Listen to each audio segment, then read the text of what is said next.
السلام عليكم، ازيكم عاملين ايه؟ ان شاء الله تكونوا بخير وبصحة جيدة. ان شاء الله في فيديو النهاردة هنعمل مخللات رمضان بإذن الله. هنبتدي نعملها دلوقتي ويا دوب نفتحها بإذن الله على بداية شهر رمضان. إذا كنتوا أول مرة تشوفوني أتمنى تشتركوا في القناة وتفعلوا زر الجرس عشان يوصلكوا كل جديد. ويلا بينا نبتدي نقول هنعمل ايه. أنا هنا جايبة كميات بسيطة، مش عاملة كميات كتيرة.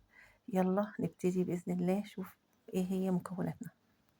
انا هنا جبت تشكيلة الخضار دي، غسلاها كويس جدا وشايلة اي حاجة مش كويسة في اللفت. تمام. وغسلة الفلفل والجزر، انا بحب اشيل القشرة بتاعته. والخيار شايفين حجمه مناسب ازاي للتخليل. تمام. هي تشكيلة مش كتير بس عشان نبقى ندوق كل الأصناف. هجيب البرطمانات والبرطمانات تكون مغسولة كويس وياريت تكوني معقماها. وفي طريقة أنا كنت عاملاها للتعقيم، ادخلي على القناة إن شاء الله هتلاقيها. هنا عندي اللفت هبتدي أحطه. شوفوا أنا جايباه صغير عشان ألف يعني أخلله بحاله زي ما احنا شايفين كده.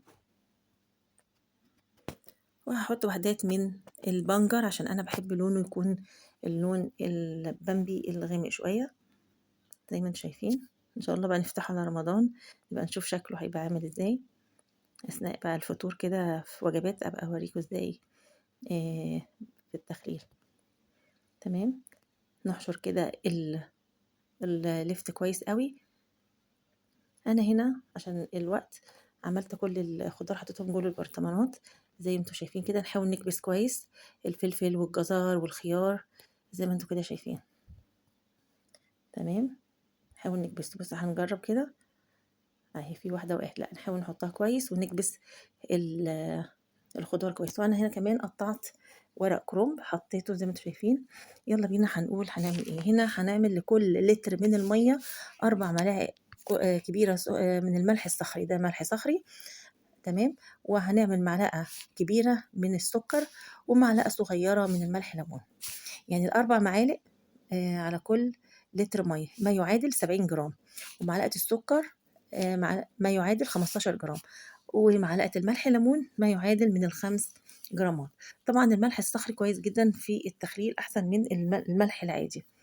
تمام. وندوبهم كويس ونبتدي بعد كده نعبي البرطمانات بالمية بتاعة المخلل زي ما انتم شايفين بالشكل ده.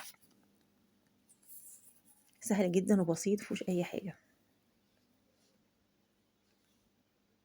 نحاول نرج البرطمان شوية علشان المية تتخلل كل ما بين الخضار وتبقى كلها مفيش فراغات ولا فيه هوا، يعني الهوا نفسه يطلع من البرطمان. بعد كده هنجيب كيس ونقفل البرطمان بإحكام زي ما انتم شايفين بالشكل ده.